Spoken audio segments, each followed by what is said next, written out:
Assalamualaikum Lods. Luto tayo ng malaking pusit Lods. Kulabutan Lods yan Lods. Diba ang sarap Lods yan.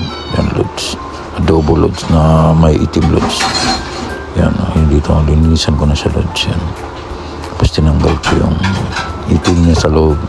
Kasi gigisa natin yung sa Lods. Para maging itim siya. Pero nagisa talaga siya. Tapos nilaga natin Lods. Yan nakalaga na siya. Kaya medyo matigas siya pag hindi laga siya. Tsaka may amoy yung Lods. So, ito yung itim tinanggal kanina. Yun.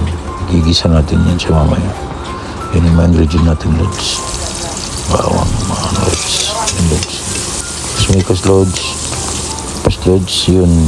Kailangan maunag isa yung Lods. Kaya malansa yung Lods. Yan na si Lods. Yun na. Yun na Lods. Yun. Diba? Sarap raw yan. Yun na Lods. Yan. Kahit na hindi na mo tagal lutuin Lods kasi nakalaga na siya. Kasi malambot na siya Lods. Yan. Diba? Ang sarap Lods. Tara Lods. Kain na tayo Lods. Yan. Yun na Lods. Yun. Bakbakan na Lods. Yan. Dahil maulan ngayon Lods. Gutom tayo Lods. Yun na Lods. Salamat. Ingat kayo palagi.